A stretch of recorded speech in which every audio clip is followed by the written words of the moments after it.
Mr. Chairman. Hey, how you doing this morning, Man, Joe? thank you for responding. Earlier today, a matter of fact, let's play what this guest said on Carlson's show, and I just wanted to get you on record and get your response if you don't mind. And Okay. here's what we were discussing earlier this morning.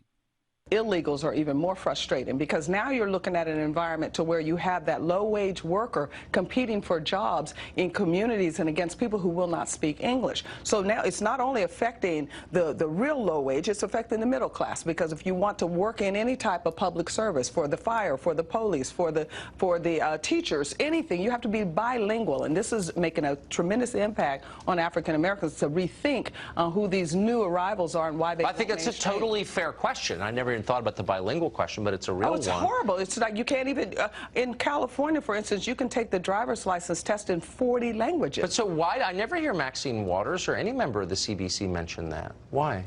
Because they're very invested in progressivism. It's their job to make sure blacks do not get any of this information. The whole Congressional Black Caucus is similar to the overseer during slavery. They had to make sure that no slave gets any information of freedom, and that's been their role for the last 50 years.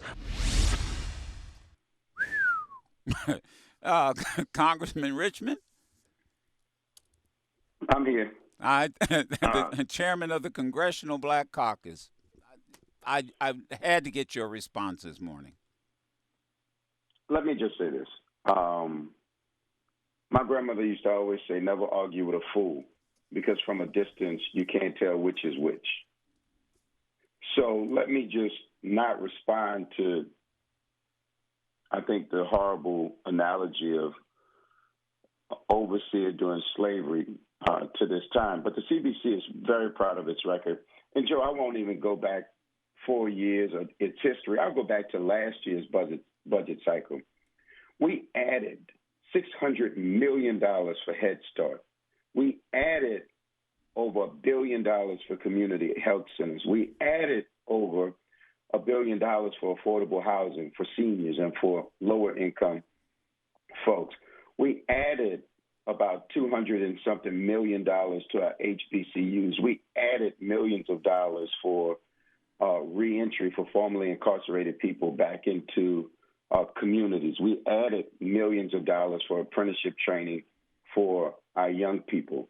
So our record will always stand where it stands, and we're the conscience of the Congress because we call out hate, we call out racism, and we do that because it's the right thing to do, not because it's the popular thing to do. So the fact that Fox would find a host that I'm a guest that would come on and say that, I'm sure they knew that's what she would say. I'm sure that they knew that's what they wanted to hear out of her, was someone to attack the Congressional Black Caucus. But we fight day in and day out for African-American people. It was the Black Caucus that on the floor of the House that first called for Nixon's impeachment.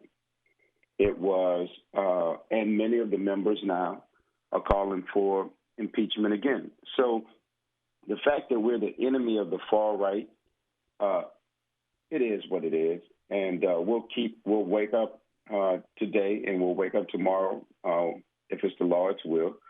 And we're going to keep fighting for underserved communities. And by the way, Joe, let me just say this important part. The caucus is 48 members. We represent 78 million Americans. Only 17 million are African American. Now, do me a favor. Do me a favor. Repeat that, because you just see. Thank God, you just validated what I said this morning. You just validated. I didn't have the figures. The caucus. How many members? 48. 48. You represent 78 million. And how many are? Go ahead. 17 million are African American. Wow. But we fight for Everybody. Black interests. Yeah. And we fight for everyone. Right. We fight for all vulnerable communities.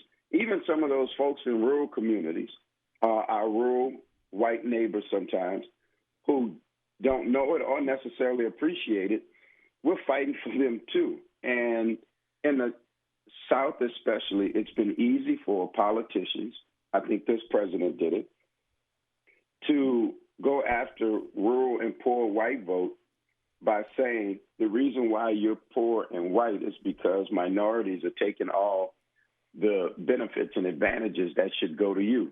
You're poor because of affirmative action. You're poor because of welfare. No, actually, you're on welfare. You're poor because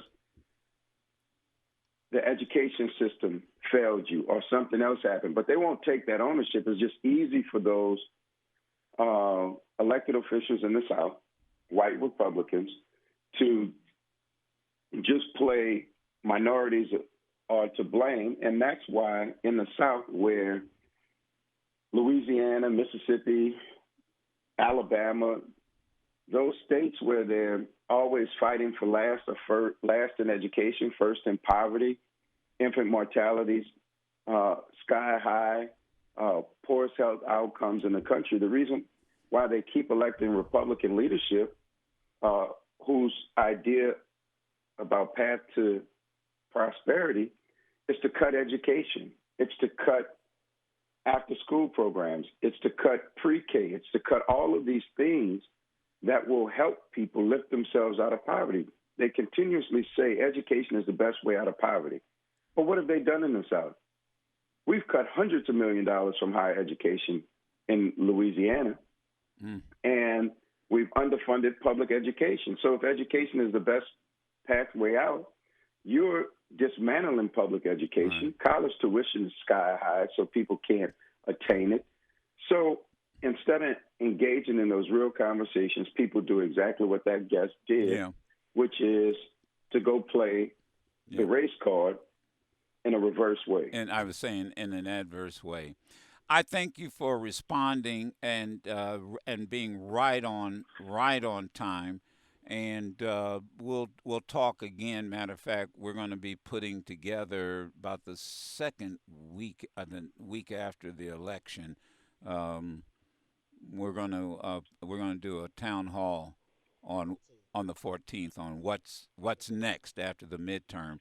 And I tell you what, I'll extend an invitation to you now, if you can fit it in your schedule. Love to have you as part of the panel, and we'll have our folks talk to your folks. You got it. Okay. Thank you for getting back to us, and my best to you. No problem. And I appreciate it.